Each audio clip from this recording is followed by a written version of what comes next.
law enforcement who know exactly where these illegal alien criminals and drug traffickers and drug dealers are hiding in plain sight in American communities. And the men and women of ICE are doing everything they can to not only follow the law, but to enforce the law. And it's about time that has happened, because we had 4 years of an administration who completely ignored and evaded our nation's very clear immigration laws, and the Supreme Court has reafirmed that. Follow up on immigration. Sure. Thanks, Caroline. One of the other documents released by the House Oversight Committee contained a photo of Jeffrey Epstein holding an oversized check that was made out to him in the check from the president for $22,000 for a fully depreciated woman. I wondered if the president has any recollection of that, or what you guys make of that photo that was included in those documents. Did you see the signature on that check? It is not Donald Trump's signature. It is absolutely not. The president did not sign that check. But does he recognize Jordan, the woman? go Caroline, ahead. thank you, No. Caroline. On the New York City election, Caroline. is he Well, considering? I'll take both of you. Go ahead. So first, is the president considering offering Mayor Eric Adams a job? If so, why? And does he think Curtis Lee was a serious candidate for New York City mayor? Look, the president has made it quite clear he wants this race to move forward in New York City. He does not want a communist to be running New York City, but as for weighing in on other individual candidates, I'll leave that to the president to do himself. Caroline, and then following up on Reagan's question, you know, many of these highest crime cities in America, they're led by black mayors, including the 3 that you mentioned: Jackson, Memphis, Birmingham. So given that, what's your response to criticism from the left that Trump is targeting black mayors? Isn't he just trying to protect black people? The president is trying to protect all Americans from crime, and he wants to make all of our cities in America safe. And the fact is, the most dangerous cities in America are run by Democrats, overwhelmingly. And according to the FBI crime statistics, 19 of the top 20 cities with the highest murder rate are run by Democrats. And these high crime Democrat-run cities are driving up the crime stats in otherwise safe red states. So of course he wants to address this problem. He's made that quite clear. You know, Mike Johnson, he came out and said that the president was an FBI informant. Do you know what he meant by that, if it's not true? I can affirm that is not true. I think the speaker was referring to the fact that President Trump kicked Jeffrey Epstein out of his Mar-a-Lago property for reasons the president has already discussed. John. Oh, thank you, Caroline. First of all, as a Washington, D.C. resident with my family, I just want to thank the administration for revitalizing safety here. In the last 3 weeks, it's been stunning. Well, I want to go to Virginia. All of a sudden, out of the blue, Winsome Sears has closed the gap on Abigail Spanberger. Now, 4 issues. Coerced abortions in Fairfax County without telling mom or dad, no parents, girls going in boys' bathrooms on film, right? 2 of the young fellows get suspended for complaining about it. Virginia Beach man, an innocent man, is now died in a car crash by a drunk illegal going on the other side of the road, and now you got Spanberger's got these racist signs. When are we going to get the president to make an official endorsement of Winsome Sears and maybe come and campaign in West Virginia? Well, as you know, I'm very limited in what I can talk about when it comes to political endorsements in future elections from this government podium. But all of the issues that you just mentioned, I know, are very important to the president, and it's quite common sense. It's the foundation of the Republican Party, and it's what sent this president back to the Oval Office. We want to keep men out of women's sports and bathrooms. We want criminals to be locked up. The president wants to see law and order in every state across the country. But as for political endorsements, I'll leave that to him and his political advisors to make those. Sure. Haley. Thanks, Caroline. I have 2 questions for you, if it's okay. One on Doha and one on immigration and crime. Sure. On Doha, ahead of the strike we saw today, did the administration at any point try to dissuade the Israelis from the potential for an action like we saw today? Again, I have answered questions repeatedly on this. I have a very lengthy statement which we will release after this briefing for all of you to read and to report on once again. Okay, and then on a case in Maryland, the killing of Dakara Thompson, there are reports that the suspect arrested for her murder was in the country illegally and arrested and released for driving under the influence both in 2022 and in April of this year by U.S. Park Police. Is the administration looking into what process allowed this to take place? Yes, we absolutely are. As soon as we saw this case, we ensured that the Department of Homeland Security and the Department of Justice were on it, and I can assure you that they are. This is another heinous act of violence against someone who should have never been in our country illegally in the first place, and that's exactly why the deportation of illegal criminals from our country is a top priority for this administration, and it's something that is happening every single day. And I would encourage all of you to continue to report on the very violent illegal alien criminals that we are deporting daily from American communities across the country. We will never understand how many lives have been saved by these efforts, or how many lives would have been lost if not for this president and the administration's policy to deport illegal criminal aliens. Emily.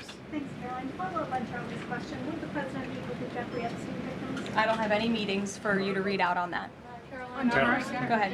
Thanks, Caroline. Is the Trump administration considering a ban on transgender Americans owning guns? Is that something the president would support, even as we've seen some gun groups oppose the idea of it? I saw reporting on this. I understand there were very preliminary, low-level discussions about this at the Department of Justice, and then sometimes those discussions are reported as fact. I'm not tracking any potential actions on this front, and I'll let the president weigh in on that. It's a policy decision, and it's far too early or would be premature, inappropriate for me to weigh in on it at this point in time. Behind you. Go ahead. After the immigration raid at the plant in Georgia on Friday, the president said over the weekend that he's open to some kind of changes in perhaps rules or visa rules or law that would prevent something like that happening in the future for skilled workers to train American workers. That's right. Can you confirm that and that the administration supports those changes, and what exactly would that look like? Well, the president said it himself in a statement that he put out on Sunday night, where he is very grateful for foreign companies from around the world and the investments that they are making right here in the United States of America. And he understands that these companies want to bring their highly skilled and trained workers with them, especially when they're creating very niche products like chips, or in this case in Georgia, like batteries. But the president also expects these foreign companies to hire American workers, and for these foreign workers and American workers to work together to train and to teach one another. And so he expects these foreign companies to hire American labor. We want Americans to have these jobs. Americans need these jobs, but he also understands the need for these companies to bring over their workers who already have these skills. So I think it's a very what those changes might be? I think it's a very nuanced and responsible and sensible approach for the president to take, and I know that the Department of Homeland Security and the Department of Commerce are working on this matter together. I would defer you to them for any further action on this front. Caroline, thank you. I want to follow up on something you said. You said the Epstein documents are a hoax that Democrats are perpetrating against the president. You've said he didn't sign that check, that he didn't sign the birthday card that he allegedly signed. So what is the theory, since these documents came from the Epstein estate? Who is I guess in your view, faking these documents? I did not say the documents are a hoax. I said the entire narrative surrounding Jeffrey Epstein right now that is absorbing many of the liberal cable channels on television is a hoax that is being perpetuated by opportunistic Democrats like Ro Khanna and the others whom you saw on that press conference outside of Capitol Hill, who are trying to push this hoax against the President of the United States. What exactly is the hoax? I'm just trying to understand what's fake. What's fake is not the documents. The hoax is the Democrats pretending to care about victims of crime when they do not care about victims of crime, when they have done nothing to solve crimes, when they have done nothing to lock up child pedophiles and child rapists across the country, and when they are now using victims as political props to try and, again, smear the President of the United States and drag on this bad story about him. It is a distraction. The Democrats view this story as nothing more than an attempt to distract from the accomplishments and the achievements of this administration. And that is what we mean when we call it a hoax. If he didn't sign these, if you said he didn't sign the birthday card, he didn't do this, he also didn't do the check, those were in documents from the estate. So what is the working theory as to why he's in them? The president has one of the most famous signatures in the world, and he has for many, many years. You know that, Maggie, you've covered him for a long time, long before he assumed this office when he was a businessman in New York. The president did not write that letter. He did not sign those documents. He maintains that position, and that position will be argued in court by his lawyers. The president is very confident he is going to win this case. Carolina. Thank you. Is the president planning to meet with Eric Adams in New York, maybe at the Yankees game? And has he personally talked to him about the race? I am not tracking any meeting with Mayor Adams at this time, but if that happens, I'm sure the New York Post will be one of the first people to know about it. I'll take a couple more questions. Why don't we go to the back? Tom Dempsey with News Nation. Regarding the growing U.S. military News presence, Nation, all the way in the back. regarding the U.S. military, the growing U.S. military presence in the Caribbean, when asked directly about possible future military action, President Trump responded, "You're going to find out." What can the U.S. public expect of that situation moving forward, and what sort of ongoing threat does Trendeo Agro? I think it would be very unwise of me to preview what the president meant from this podium. But I think what the heart of what the president was saying, I know what the heart of what the president was saying and this administration believes, is that the regime in Venezuela is illegitimate. And it is unacceptable to this president and this administration to traffic illegal, deadly drugs into the United States of America. And that's why the president and the administration took very strong action against a boat and 11 narco-terrorists in international waters, as you all saw. I think that sends a very strong message to drug traffickers around the world. The president will not tolerate it, and the amount of drugs on that boat represents the lives of thousands of Americans that could have been killed by that deadly poison, and we're not going to allow that deadly poison to come into our country. The president will be signing a proclamation in the Oval Office later this afternoon, and we will see you all later. Thank you. Thank you.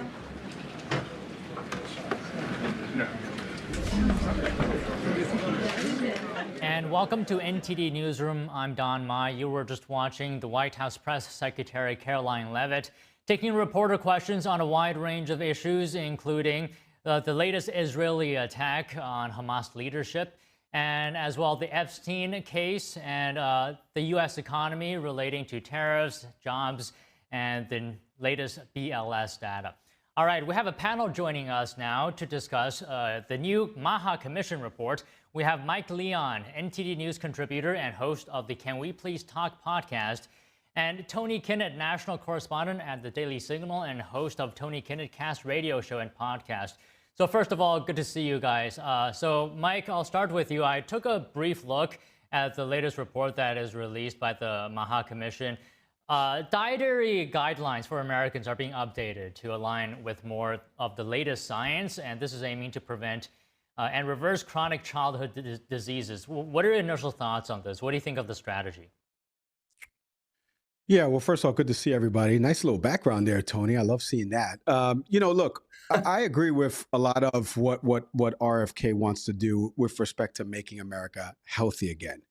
As always, and this is like a sports analogy, Don, right? Like you could agree with the game plan, but then as you start playing the game and you see the execution, you go, I wouldn't have done this, I wouldn't have done that. In this report, for example, right, and it's a 20-page report that's been released by them. They talk about some of the ways to tackle, whether it be dyes in foods and, making America healthy again in terms of exercise and the information around that. I look at it this way, though. The NIH study that happened in 2017, Don, that had a direct correlation between low income and food quality, being able to afford better quality of food, having education and training about why you should be eating better. And that is me, just as a human being. I grew up in the Bronx. I grew up in an area where in a 2-3 mile radius, there was foods in high trans fats that were being sold because it was cheaper than buying produce, fresh produce, or farmers markets, which were 30, 40 minutes north in New York. If we're really going to tackle childhood obesity, diabetes, some of these other issues that we have with respect to chronic diseases, we have to tackle the root causes of this. And that's income inequality, and that's information and how people understand why it is important for you to eat healthier, even though it may be more expensive. And so if we don't tackle that, and this report outlines a bunch of steps, which by the way, previous administrations have already tried to do as well. So I don't want to make it sound like they're shattering, or breaking new ground here in terms of details on that. But if we truly want to tackle that, we have to look at all of the surrounding factors of why there is being led to chronic diseases, including previous studies that were done by NIH around this specific topic. All right, Tony, I understand you just have a few minutes to talk to us today. Let's see if we can get in at least one question here, maybe two, and then I'll talk to Mike by himself today. So I'm going to assume that you agree with the overall game plan as well as Mike mentioned earlier. Are there some specifics within that that you agree more with and some that you agree less with? I'm going to take the really outland approach here as I'm traveling today and say, actually, I really can't stand the majority of this. And the reason I can't stand the majority of this is that the government has consistently made horrible calls regarding health and nutrition for the last 50 years. I will remind you guys that in the 90s, the big food pyramid that was pushed by the agricultural industry and the USDA said that we should all be eating 6 to 12 servings of bread per meal. And that's ridiculous. That's calorie city. And it's some of the things that led to the high trans fats food that that Mike was talking about earlier on, the kind of 70s and 80s kind of food deserts that expanded in a lot of cities were encouraged by some of the fight against crime and kind of the inner city revitalizations that ended up turning on their heads. The government getting involved in scientific studies. Look, as a former science teacher, as a guy who was trying to teach my students about nutrition and biology, anatomy and physiology, the last place I would turn for answers is from the US government. I like what RFK Jr. is trying to do here. I think his motives are pure, but then he gets out and he says wackadoodle crazy stuff that doesn't help anyone. And then he'll say 8 or 9 things that are excellent. I think him pointing attention to pregnant mothers taking Tylenol, leading to a higher risk of mental crises or mental illnesses that children or deficiencies in mental development earlier on in the womb. That's a serious concern. And I like seeing that kind of a red flag. Hey, what's going on here? Taking unnecessary food dyes out of foods. Excellent. I'm all for it. But pretending that's going to be the panacea that fixes the health crisis in our country is like suggesting that me bringing a wine cork to a failing dam is going to save the valley from a flood. Well, all right, Tony, I think that's about time for you. If you feel like you need to log out now, feel free to do so. It's been great talking to you today. I'm sorry, I do have to scoot, but you guys have an excellent conversation. Mike, take it home. Thank you. All right. So, Mike, can I get your response on what Tony just said now? What do you think about the overall situation here about the Maha movement? Well, no look, problem. I understand. Thanks, guys. Well, look, Tony's absolutely right, Don. You know, there's a couple things in the report that are in diametric opposition to each other. So, for example, it talks about clean air and analyzing clean air. Well, President Trump just made cuts to the EPA, and their proposed fiscal budget would reduce it by $5 billion in 2026. So do we want to look at the air quality, or why would we make reductions to the Environmental Protection Agency? So that's number one. I agree with Tony's overarching premise about trusting the government with respect to getting involved in food and nutrition services. If we look at the One Big Beautiful Bill, for example, and we look at this Maha report, there's a couple of other areas where they're diametrically opposed to each other. This report outlines mental health services, right? Well, the One Big Beautiful Bill, which would go into effect in 2027, makes cuts at the Medicaid and Medicare level where people take advantage of that for mental health services, including the Milbank Foundation has said, and this is a popular foundation in New York, that has said this will critically undermine some of the work in the mental health services department. So, you know, I agree with what Tony's saying about RFK overall. Like, he'll say 11 things that I couldn't disagree with more. And again, I'm a parent of a daughter who's on the spectrum. I have an atypical daughter and a typical daughter. I don't agree with RFK on anything he says about vaccinations because he has no degree in molecular biology, epidemiology, virology. Neither do I. You know who does, Don? The doctors that I'm friends with that are scientists. My co-host Nick Savary is married to the head of a pediatric ICU at a major hospital in Pennsylvania. I trust those folks to disseminate information about vaccines, and there is no direct link to autism. But if there was one, I would trust those people with that information. At the same time, that doesn't mean that I don't agree with RFK about taking out, you know, dyes in foods and making sure that people have the right information about why they should be eating healthy. So that information is readily available. It's accessible. There's no bureaucracy and red tape when people are trying to take advantage of services or get this information. But we have to tackle all of the issues, which is that people that don't make that much money don't have that much money to spend on fresh produce. So they go to the McDonald's and Taco Bells and Wendy's of the world, unfortunately. And those foods used to be higher in trans fats, but they're fried foods and they're processed foods. And unfortunately, that's what leads to this evolving epidemic that we have, especially in low income areas. So can you put into perspective everything you're saying, Mike? How does the current Trump administration's focus on health compared to previous or prior administrations?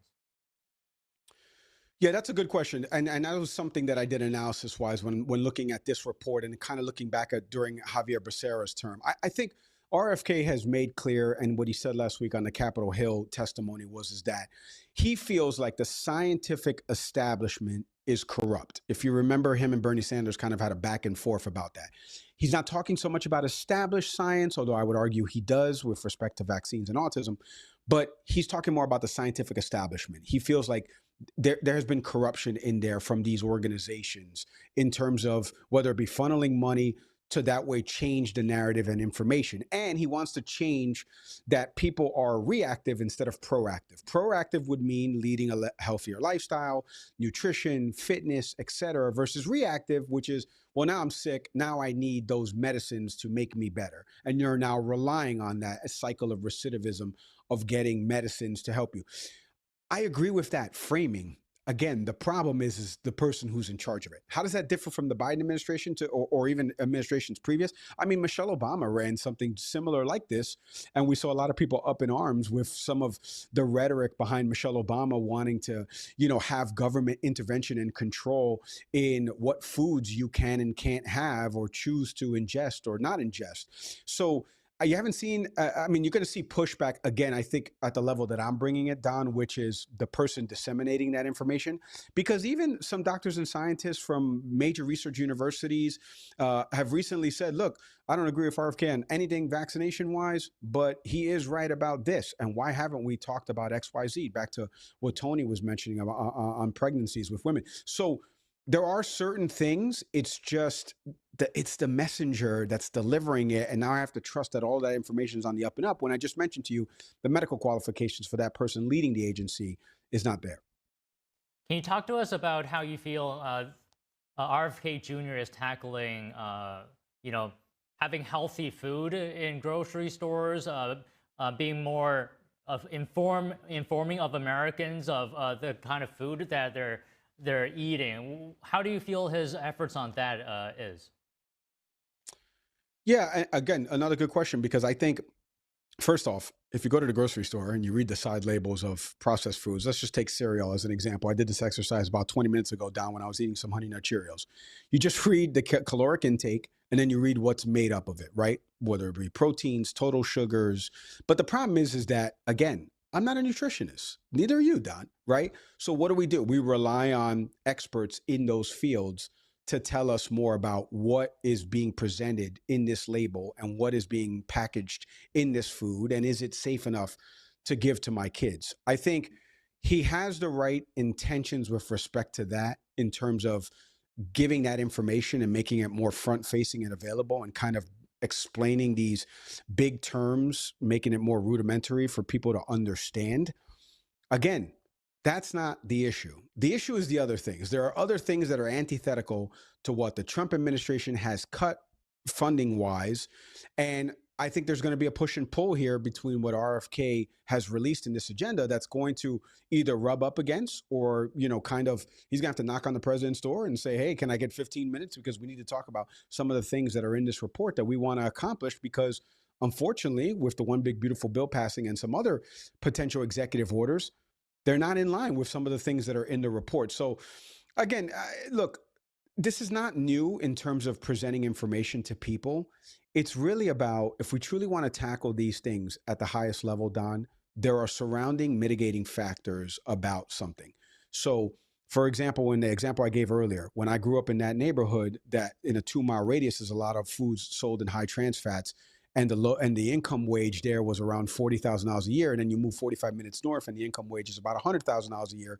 And there's more grocery stores and farmer markets in there. We have to tackle those issues, because that's the difference between urban areas and suburban areas. And so if we're going to tackle that, we have to tackle it with the ability for people to afford that food, make sure that we're not, making everything, Wendy's and the Taco Bell and all of these processed places, but then also give these people the right information and tools to be able to download that information and then, make the decision about what they want to feed their kids.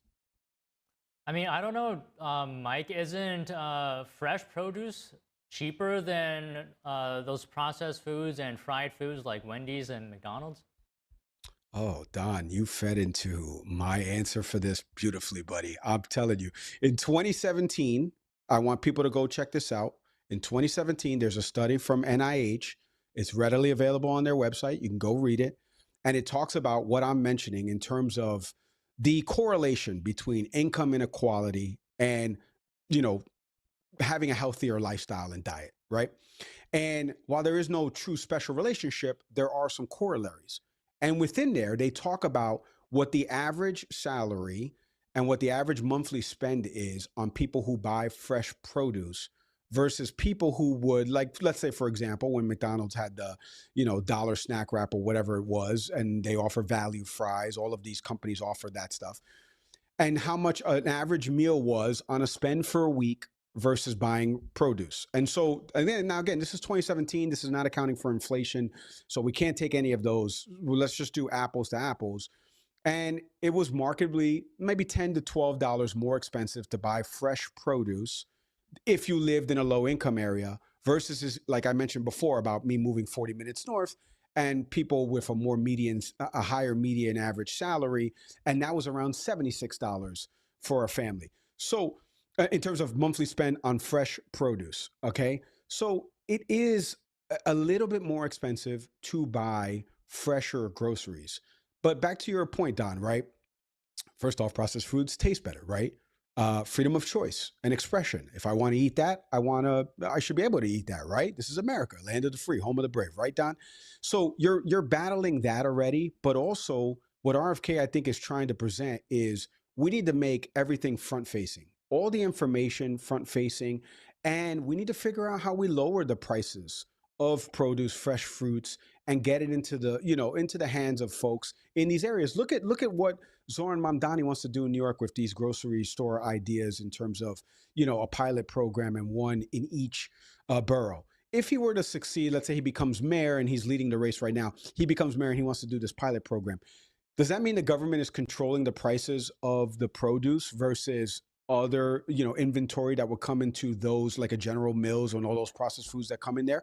Are we going to make it cheaper there? There's a perfect example of, will the government control the prices over, you know, these corporations that are putting in all of their products into these supermarket chains? So we'll see a little bit of this potentially play out in one of the biggest cities here in our union. Okay. As it is not inexpensive to buy produce. It's just, it is cheaper to buy processed foods based on that 2017 study that NIH did. Okay, sure. I mean, I'm not going to argue against the data, but I mean, from my personal experience, I feel like it's more worthwhile for me, at least personally. It's better to buy fresh produce. Yeah. Yeah. Okay. Well, good discussion today, Mike. Too bad Tony couldn't be here for the most of it, but it was good anyways. Thank you very much. Yeah. Thank you, Don. Israel launching an attack on the leadership of Hamas in Qatar on Tuesday. We talked to a Middle East affairs analyst for more after the break.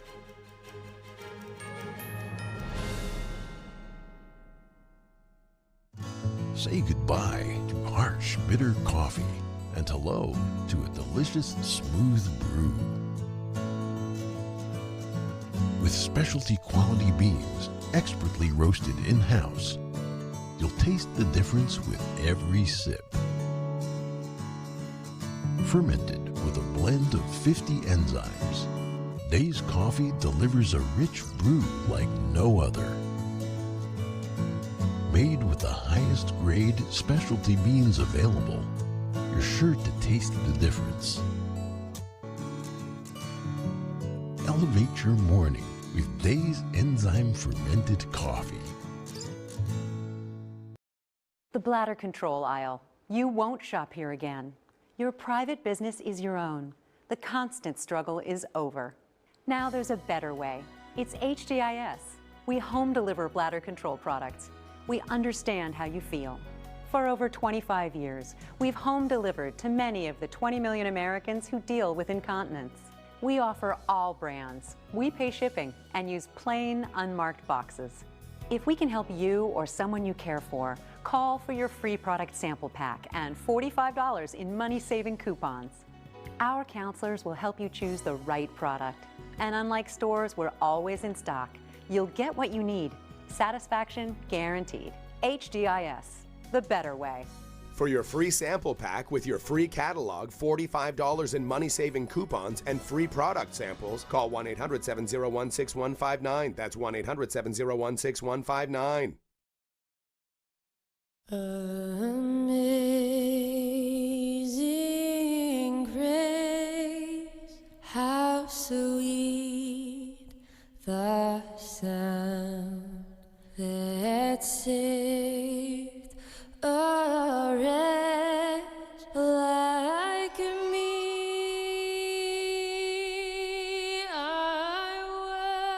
They're just young people, hungry, homeless, and vulnerable. Covenant House is helping young adults facing homelessness. We're providing safe shelter to thousands, but the need is overwhelming. Please call or go online now. With your gift of $19 a month, we'll send you this blanket as a reminder of the comfort your gift provides a young person tonight. You'll provide safe shelter, hot meals, and medical care. Call the number on your screen or go online to safeplacetosleep.org. You can talk to me if you're feeling sad. Thanks for hearing me out, bro. Whenever you need to talk, I'm here, okay?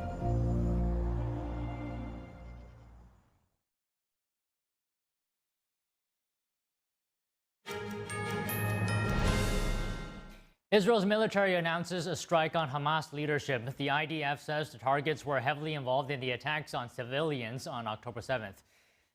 NTD's international correspondent, Arian Pasdar, has the latest. Israel's military on Tuesday posting this announcement saying the IDF and the ISA conducted a precise strike targeting the senior leadership of the Hamas terrorist organization.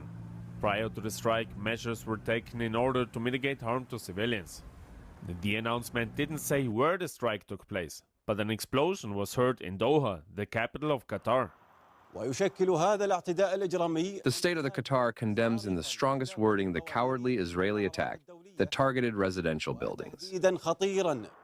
Israel's military says these members of the Hamas leadership have led the terrorist organization's operations, are directly responsible for the brutal October 7th massacre. The head of the United Nations condemns the attack. I condemn this flagrant violation of the sovereignty and territorial integrity of Qatar. Reports say the targeted individual was representing Qatar in the ceasefire negotiations. The UN criticizes the move, which it says hinders peace efforts. Arian Pasdar, NTD News. The White House read a statement following Israel's strike against Hamas in Doha, Qatar. Here's Press Secretary Caroline Leavitt earlier today. This morning, the Trump administration was notified by the United States military that as Israel was attacking Hamas, which very unfortunately was located in a section of Doha, the capital of Qatar. Unilaterally bombing inside Qatar, a sovereign nation and close ally of the United States that is working very hard and bravely taking risks with us to broker peace, does not advance Israel or America's goals. However, eliminating Hamas, who have profited off the misery of those living in Gaza, is a worthy goal. The White House says President Trump immediately directed Special Envoy Steve Witkoff to inform Qatar of the impending attack, which he did. Leavitt says Trump views Qatar as a strong ally and friend of the United States and feels very badly about the location of the attack. President Trump also spoke to Prime Minister Netanyahu after the attack. The Prime Minister told President Trump that he wants to make peace, and quickly. President Trump believes this unfortunate incident could serve as an opportunity for peace. The President also spoke to the Emir and Prime Minister of Qatar and thanked them for their support and friendship to our country. He assured them that such a thing will not happen again on their soil. The White House again stresses that Trump wants all of the hostages in Gaza and the bodies of the dead released, and the war to end immediately. Leavitt says Trump has always made it very clear to the world that he wants peace in the Middle East quickly. The White House says the president is working with all U.S. allies to get the region to get the job done. And joining us now to discuss the latest developments in the Israel-Hamas conflict is David Wormser, Middle East Affairs Analyst at the Center for Security Policy and former Senior Advisor to Vice President Cheney on the Middle East and Strategic Affairs. So, David, how significant is this targeting of the senior leadership of the Hamas terrorist organization, and what is the impact of this having, being located in Qatar, in Doha? Well, a very good question with lots of parts. Significant, it's very significant. It shows the Israelis now are giving no quarter to anybody that's a member of Hamas and is now after destruction of the Hamas structure in its entirety everywhere. The second thing is there's strategic implications in that that Israel either overflew Iran or overflew Saudi Arabia to get there. It was conventional aircraft that did the attack. So either Saudi Arabia allowed Israel or the Iranians couldn't see Israel, one or the other. And of course, for the United States, it's a very touchy thing. And I think the reactions suggest all that. But strategically, it shows Israel has made the decision and is acting on the basis of utter destruction, physical destruction of Hamas's leadership and structure. Do you think this is going to change the relationship between Qatar and Israel? Yes, it will. Qatar obviously was already for the Israelis. Qatar was a hostile country. It was funding Hamas. It had torpedoed and sabotaged negotiations over the release of hostages. The Israelis caught the Qataris pressing Hamas not to agree to one of the ceasefire agreements that would have released hostages. And Hamas funds tremendous amounts of anti-Semitism globally and anti-Israeli activity globally. So for the Israelis, they're already in a hostile state, but this makes it now more overt. So clearly there is a shift there. What do you think about the international reaction on what Israel did? Well, I think a lot of it's perfunctory because I think a lot of countries actually supported the attack. Saudi Arabia, the UAE are in very bad relations with Qatar. They don't like what Qatar is doing. They don't particularly want this war to continue in Gaza, and they see Qatar as giving Hamas constantly a lifeline to allow it to continue. So I think they're actually happy, though perfunctorily they have to condemn it. The United States was a very interesting reaction because it's kind of it contradicts itself. On one side, this is unfortunate, this is sad, this is not right. On the other side, Trump says this will advance peace, could be an opportunity to advance peace, which is obviously what we all want. So it's almost as if we're trying to have Qatar calm Qatar down and say, listen, we don't want this to happen again. We're not happy it happened, but it was necessary because Hamas wasn't negotiating in good faith. Other countries like Egypt, Europe, it'll be perfunctory again. They can't do much about it. Egypt may even be happy because it leaves only Egypt as the mediator. And Qatar, though, is moving more toward amicable relations with Egypt, although there have been tensions in the past. How close would you say, David, is Israel currently, how close is it in eradicating Hamas? Well, it's very close. I mean, this leadership is significant. There is really not much left. There is the top leader, Khalid Mashal, but there's really not much left of Hamas's leadership abroad. And inside Gaza, Israel's, I think part of this all was part of the effort to go into Gaza City, which the Israelis are preparing the ground for that by taking down the tall buildings that are observation and operational centers. And so I think they're about to take the rest of Gaza City, leaving only the central camps left, of refugee camps left, where they will either circle around or they hope that Hamas's remnants will surrender at that point. So Israel's getting close. They may be a month or two away, maybe 3, from wrapping this up. So then what about the hostages? What are the chances that the hostages will be returned, all of them, including the deceased ones, their bodies? No, this is a gamble. I mean, Hamas was given an ultimatum basically on Friday by the President of the United States and Israel, which is, okay, the Israelis are still willing to give up a lot to get back the hostages, but all have to come home on day one of an agreement and ceasefire. And Hamas rejected that. So that, and President Trump warned Hamas, if you reject it, there will be, quote, hell to pay. And that indeed is what we saw happen a few hours ago.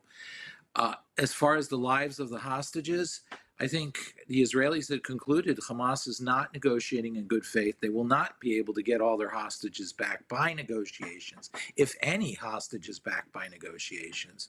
So the Israelis are taking a gamble. They're not sure how this plays out, but they hope that as Hamas is ripped to pieces, both as a structure externally and internally, that some of the hostage holders will see this as a lost cause and begin to concede and try to save themselves by turning over hostages to the Israelis and running for their lives under Israeli protection.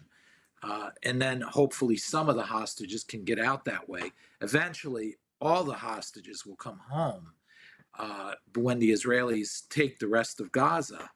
But the question is how many will still be alive? And that's the gamble that Israel's taking. It decided that negotiations will are no longer able to free the hostages. Okay, just one last question, David. If Hamas is being very close to being eradicated, does that mean perhaps it's thinking that it's got nothing to lose now? If that's the case, then why would it listen to any party? Well, the Israelis are hoping that some of the hostage holders who are part of the Hamas structure, but will act as individuals and save themselves, that might be the ones who listen now, because now they know the Israelis are coming, and they know the Israelis will be over their heads soon. So until now, there was a sense that Israel may be bluffing, they may not go all the way, and so forth. Now, Hamas leadership, these are true believers in jihad, and they look at martyrdom not the way I would, which is one should give one's life for one country, and yes, but this is virtual suicide at this point without any real long-term gain. Although in their minds it is, but we're dealing with true believers, and true believers, they will go all the way, and that's apparently what Hamas's leadership is. But again, hopefully some of the hostage holders are not that, and that they'll make the decision to save themselves. Okay, well, David, always great to hear your insight. Thank you very much. Thank you. China's digital surveillance apparatus, the largest on Earth, takes center stage in an alarming new report. An Associated Press investigation has revealed that American tech companies have played a far greater role in enabling human rights abuses than previously known. NTD's Daniel Monahan reports. U.S. companies, to a large degree, have designed and built China's surveillance state. They did this by bringing predictive policing to China, technology that sucks in and analyzes data to prevent crime, protests, or terror attacks before they happen. The technology sifts through text, calls, payments, flights, video, DNA, mail, even utility use, flagging citizens as suspicious and predicting their behavior. All of China's high technology is being used to monitor ordinary people. The technology allows Chinese police to threaten friends and family and preemptively detain people for crimes they have not even committed. The Yang family lives in rural eastern Jiangsu province. Caught in a land dispute, they've been trying to seek relief from local officials by appealing to China's central government in Beijing. But this surveillance apparatus, based on American technology, monitors and predicts their every move, flagging them for detention every time they try to go to the Chinese capital. They follow me. They constantly surveil me and follow me. Wherever I go, they follow me to that location. Yang Guoliang lives alone, a virtual prisoner in his own house. We don't feel free. Personal rights are being stripped. His wife and younger daughter were arrested last year and now face trial for disrupting the work of the Chinese state, a crime carrying a sentence of up to a decade in prison. Former Xinjiang government engineer Norelia Blees saw firsthand how surveillance technology flagged thousands of people for detention even when they had committed no crime. The technologies provided by Western countries have caused very, very deep trauma to us Uyghur people. 创伤是很深很深的。 For years, Abliz kept silent, worried about his family's safety. But now that he's in exile in Germany, Abliz is speaking up. 这个算法是你以前做过。 Their algorithm uses information from your past experiences, such as the number of times you've visited a mosque, flights you've taken, trains you've taken with suspects, buses you've rented, and any comments you've made on WeChat or other platforms like Weibo. 评论说话。 The AP report, based on leaked emails from a Chinese surveillance company and government files, show U.S. tech giants including IBM, Dell, Cisco, Seagate, Intel, Microsoft, and others sold tools or services to Chinese police. Some even pitched their products using Communist Party slogans about stability maintenance and controlling key persons, and named programs that stifle dissent, such as Internet Police, Sharp Eyes, and the Golden Shield. IBM, Dell, Cisco, and Intel say they follow export control policies. Seagate says it complies with all relevant local laws. Microsoft told AP it found no evidence of knowingly selling technology to the military or police for the Golden Shield update. Some U.S. companies ended contracts with China over rights concerns, but fears remain over where technology sold to Beijing will end up. Daniel Monahan, NTD News. The Federal Communications Commission, or FCC, is preparing to ban 7 Chinese test labs. This means they will no longer be able to certify electronic devices for use in the United States. The federal agency says the 7 labs pose national security risks because they are owned or controlled by the Chinese Communist regime. The agency also will not renew recognition for 4 other Chinese labs whose accreditation has expired. All electronic devices that emit radio frequencies require authorization to comply with FCC rules. FCC Chairman Brendan Carr says the move aims to restore trust in the agency's equipment authorization process and eliminate security threats. Carr also says President Trump is leading the charge to reshore America's industrial capacity and safeguard critical supply chains from foreign adversaries. Drones will be an eye in the sky during Trump's second state visit to Britain as police make their security preparations. This while the UK ambassador to Washington warns Britain should not take its relationship with the US for granted. Find out more after the break.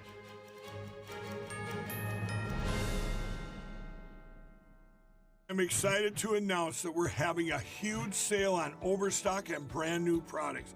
For example, MyPillow Percale bed sheets, every color, every style, every size, only $29.88. Our Percale bed sheets are breathable, cool and crisp, and they're perfect for spring and summer.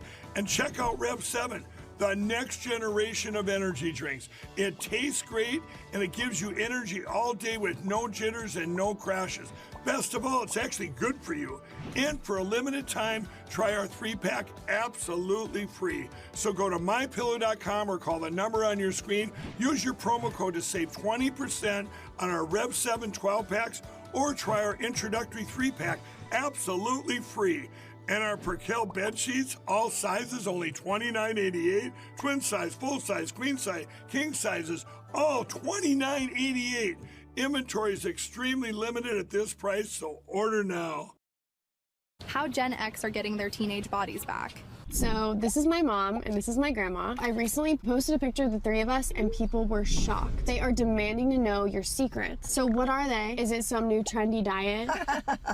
Nope. I love going out to eat too much. So then what's your go-to workout? I don't work out. You have to tell me what you're doing. This is gonna sound kind of funny. I learned it from Chuck Norris. Chuck Norris? He just does one simple thing every morning, and now I do too. I have to know what this is. He made a video about it. Let me show you. It felt like my entire body was on fire. I remember waking Chuck up and telling him, "You need to take me to the hospital." At the time, I had no idea I'd been poisoned by a series of MRIs. It was scary. The damage to my brain was severe, and I could barely speak. I lost muscle mass, and I couldn't even get out of the bed. I had an IV in me for 5 months, every day. And through it all, my wonderful husband never left my side. Look at me now. I'm healthier than I've ever been. Thank you, honey. It's because of you. So, what did you change? Well, what Chuck discovered was a game changer for us. And I'll tell you, it's nothing to do with crazy exercises or fad diets, nothing like that. And it's just really simple. Chuck and I do this one thing every day. Yeah, we do. And lots of other people are feeling great too. Everyone's body has a built-in code.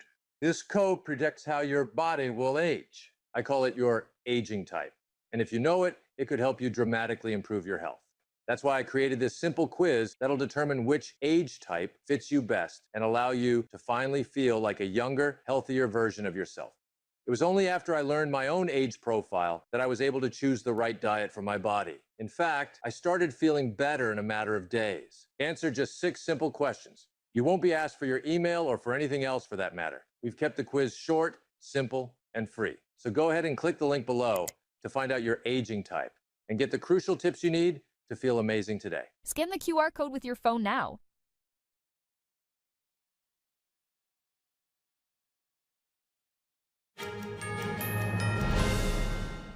British police are preparing for a major security operation led by drones for President Trump's state visit to the UK, where he and the First Lady will be hosted by King Charles at Windsor Castle later this month. It's a significant policing operation being put in place by Thames Valley Police. Has many different strands of security layers, so we'll have our traditional policing methods. It will be a very overt policing operation, in addition to having some covert tactics in play as well. A 24/7 policing operation will be in place during Trump's visit to Windsor Castle, with a temporary order restricting airspace, meaning non-police drones and smaller aircraft cannot fly through the protected area. Inspector Wilkinson said drones will act as an eye in the sky during the event, from September 17th to the 19th. It will be Trump's second state visit to the UK, where he will be meeting with a ceremonial welcome and state banquet. This is an unprecedented gesture towards a U.S. president. No other president has been honored with 2 state visits. Britain's ambassador to Washington, Lord Peter Mandelson, has warned that the UK cannot take its so-called special relationship with the U.S. for granted. He said that whether people like it or not, the UK's partnership with the U.S. has become indispensable to the functioning of the nation. Speaking on Saturday, Mandelson said the U.S. needs Europe's strong and close counterbalance, China and its autocratic allies. Will the American people get more transparency relating to unidentified anomalous phenomena, UAP, or what are more commonly known as UFOs? A House task force is holding a hearing to examine transparency issues relating to UAPs. Between 2003 and 2005, 5 UAP incidents occurred at Vandenberg Air Force Base, home to the National Missile Defense Project, a top national security priority. At the time, we were conducting launches deemed by the National Reconnaissance Office as the most important in 25 years. These were historic launches. These facilities were vital, and they were repeatedly visited by UAP. Each incident was witnessed by multiple personnel, documented, investigated, and reported up the chain of command. We sent information up, but we got no guidance down on how to handle these events. I personally witnessed one of these events and investigated others as they occurred. Other witnesses who testified include UAP journalist George Knapp, who has been investigating UAPs in Nevada for decades, and 2 members of the military who say they have witnessed UAPs. Congresswoman Anna Paulina Luna chairs the task force on the declassification of federal secrets. She called for the hearing today on UAPs. She says the American people deserve maximum transparency from the federal government on sightings, acquisitions, and examinations of UAPs. Members of the task force thanked the witnesses for testifying and said they all want whistleblowers to feel safe coming forward to tell Congress to tell their stories. President Trump is going to sign a proclamation later this afternoon. Stay tuned.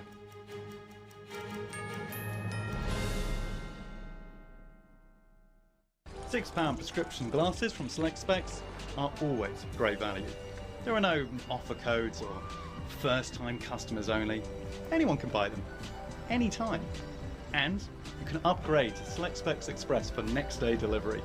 And with deferred payments, you can spread the cost. See now, pay later with Select Specs £6 specs. Next day delivery and deferred payment options available at selectspecs.com/£6. Did you know Mathis Home has been giving their customers the best styles and value for 65 years? Come celebrate with 65th anniversary savings on everything in the store. This set is a great deal. You get the modern trestle table with 4 comfy side chairs, the complete set for just $8.89. With over 100 dining sets in stock, you're sure to find the one just right for your family and get free delivery. Get your new dining room now with 65th anniversary savings at your furniture superstore, Mathis Home. The bladder control aisle. You won't shop here again. Your private business is your own. The constant struggle is over. Now there's a better way. It's HDIS. We home deliver bladder control products. We understand how you feel. For over 25 years, we've home delivered to many of the 20 million Americans who deal with incontinence. We offer all brands. We pay shipping and use plain, unmarked boxes.